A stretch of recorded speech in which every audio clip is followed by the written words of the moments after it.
Hello friends, I'm going to be doing a special read aloud today of one of my favorite stories, Hidden Figures, the true story of 4 Black women and the space race. So this is a preschool through 3rd grade grade level book, but the guided reading level is at a 980L 5th grade, and it is the U reading level. So this book that I have here, we're thinking, what genre would this be? So we know that it's a true story, and it is a biography. It is the story of these 4 very special women that we're going to get to read more about here in just a second. So first, we're going to do a picture walk. So when I look at the first, or on the front cover, I see this little badge right here, and it says Coretta Scott King Award. So we know that this book has awards and honors for the diversity that it shows us, and you'll see in just a second why this book deserves such a prestigious award. And we also see the moon in the background and a tiny rocket ship. So, and we see 4 women in the space race. So if I think back, the space race was a time where Russia and the United States were trying to see who could get to the moon first.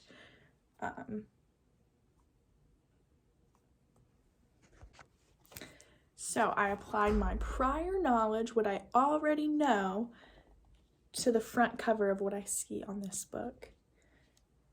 So I know that the space race is involved. I know the moon and a rocket ship are involved, and so are these 4 women. And I can also think back to when the space race happened, it was also a lot, there was a lot of racial injustice going on in the world. And so what that means is people of color were not treated well during that time, and they were fighting for their rights so they could live and work just like everybody else. Okay, so we're gonna do a quick picture walk.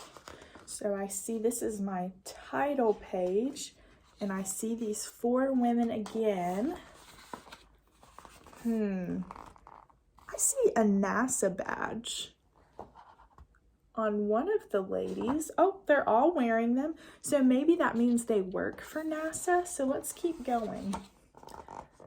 Oh, and here she is, and she's looking out at these ships. Do you think she's interested in what's going on outside of her window? She looks like she's thinking. I see a bunch of like math equations and drawings behind her, like she's thinking. Let's keep looking. All right. This is interesting. Okay, so I'm looking at these water fountains, and one says white and one says colored. See, we don't see things like this today because we have equal rights, right? So this was an example of racism that happened all over America, and this book is kind of bringing that to light, so we know, we're not going to go back to our old ways, and we're going to respect others, even though we look a little different. All right, and so I see a lot of like the Black women are standing together, and a lot of the white women are standing together. But they're walking in separate directions. I wonder why that is.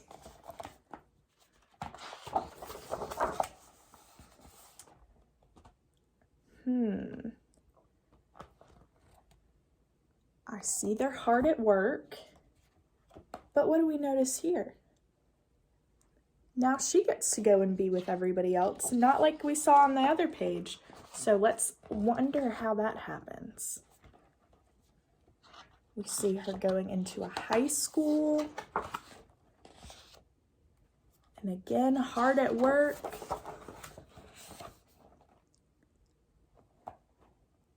we still see her working hard in these pictures. We have a lot of pictures in this book. We see, I wonder what this big machine is. I've never seen anything like that before. I recognize this man. That's John F. Kennedy, and he was our president during the space race, so he might have something to do with this. I see an astronaut. So hopefully that means we all got to go to space. I see everybody holding hands. I wonder why they're holding hands. Oh, I also see people like Martin Luther King pictured and some other African American leaders.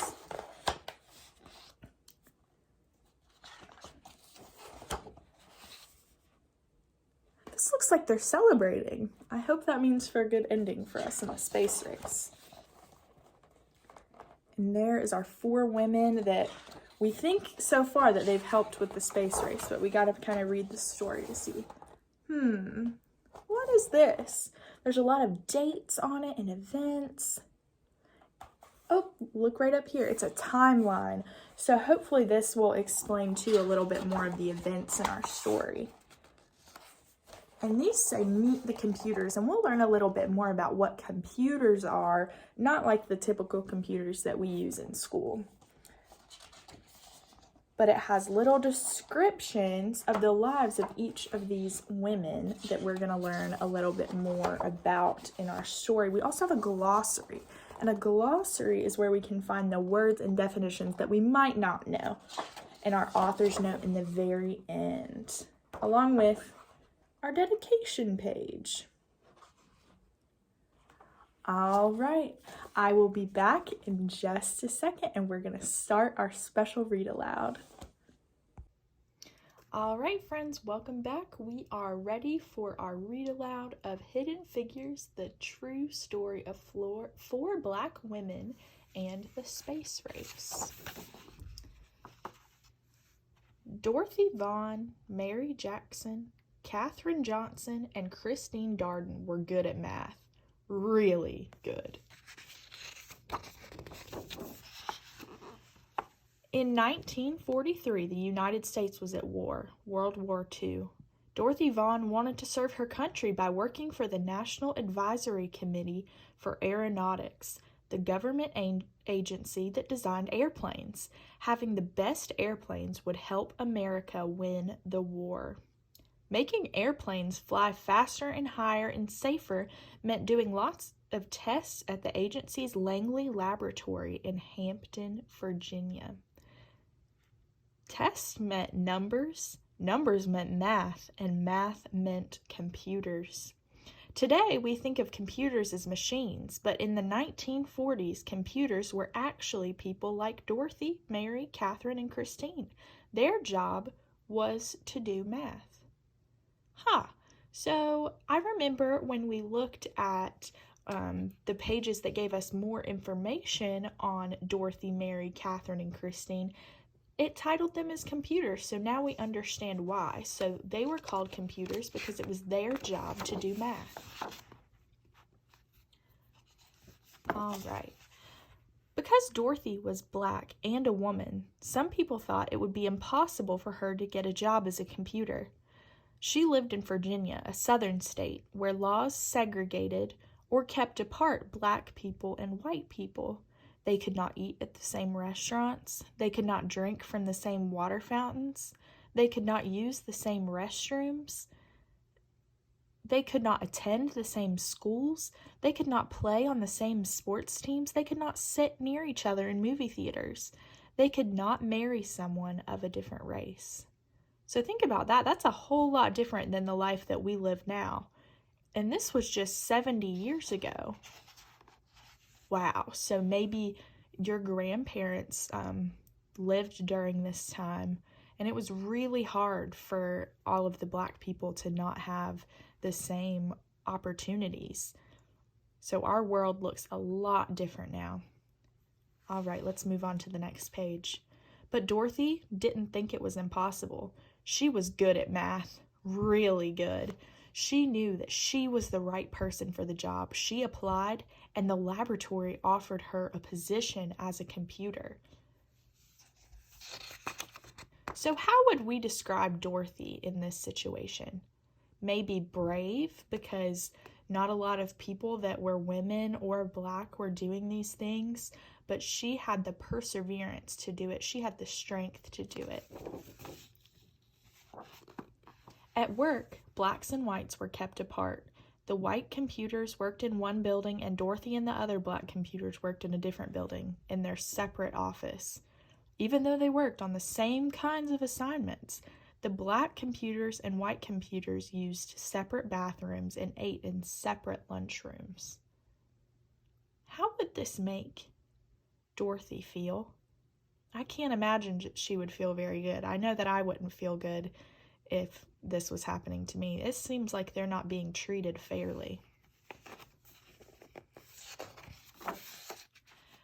America won the war in 1945, but Dorothy stayed on the job, still trying to make airplanes faster and safer. By 1951, the Americans and the Russians were competing to see who would build the best planes. That meant more experiments and more numbers, lots and lots of numbers, and more numbers meant the need for more computers.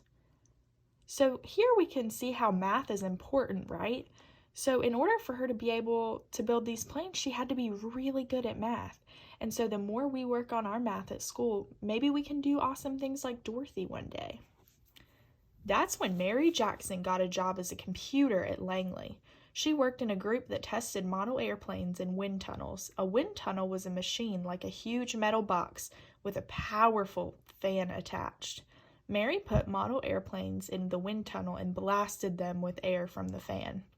This experiment helped her group improve their designs on models before building full-size airplanes. Mary wanted to become an engineer, but officials said it was impossible. Most of the engineers at the laboratory were men. And to become an engineer, Mary needed to take high-level math classes, but she wasn't allowed to go inside the white school where the classes were taught. That's not fair, is it? Let's keep reading to see what happens. But Mary was good at math, really good, and she refused to give up. Here we go again. Mary's a lot like Dorothy. She's brave and she's willing to take chances to do what she wants to do. Let's keep reading to see what happens. She got permission to enter the school building and take the math classes, and she earned good grades because she didn't give up. Mary became the first African-American female engineer at the laboratory. So here, we're going to be introduced to a new character. I haven't seen her in these other pages, so let's see who this is. Katherine Johnson was good at math and always asked lots of questions. She applied to the laboratory for a computer job and was placed on a team that tested actual planes where they were flying in the air. Their research was used to figure out ways to prevent future plane crashes. In one of her first projects, she learned how to analyze turbulence or dangerous gusts of air. No one knows how many lives her work may have helped save. Wow. So she saved lives with the math and that she was able to do. That is awesome.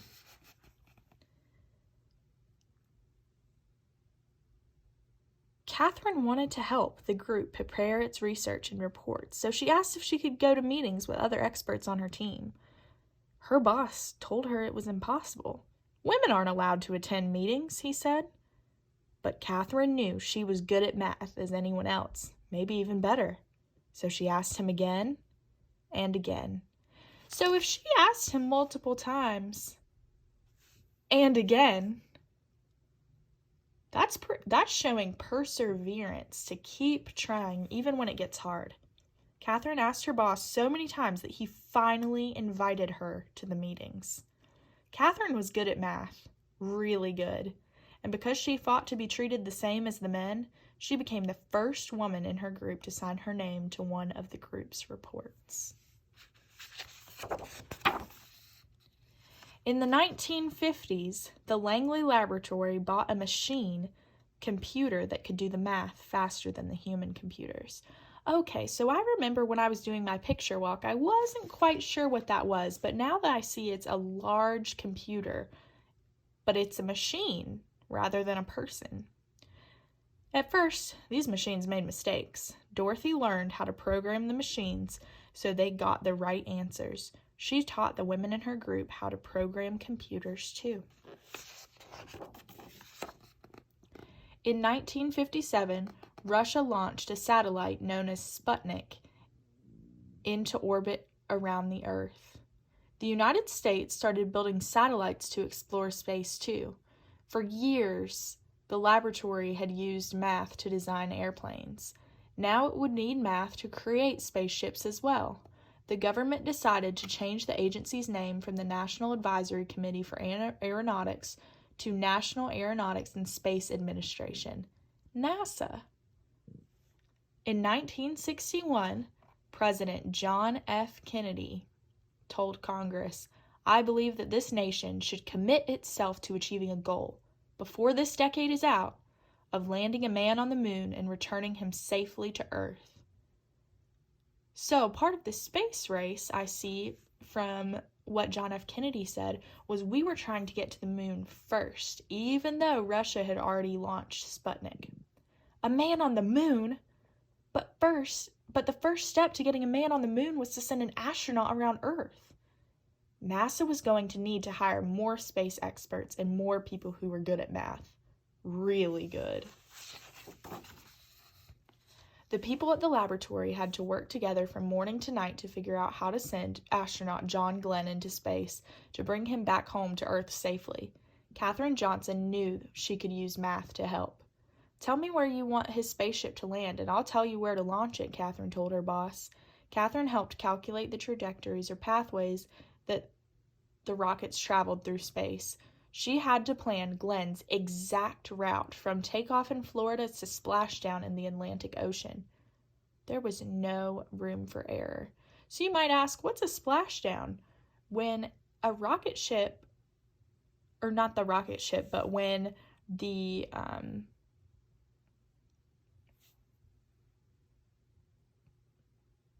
so when the spaceship lands, it can't just land on the ground because it would cause like an explosion.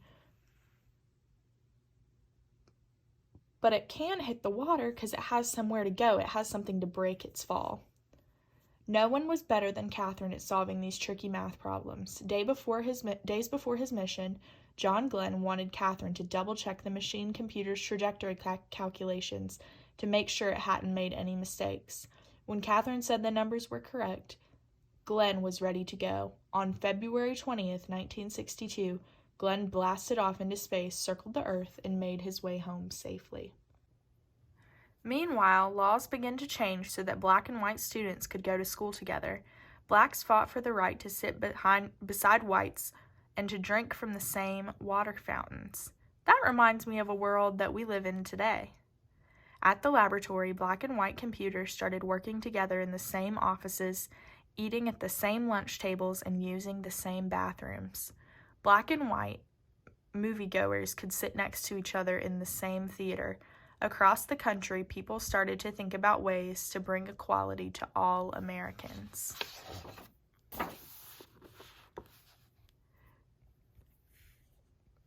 Christine Darden was good at math, and she loved electronic computers.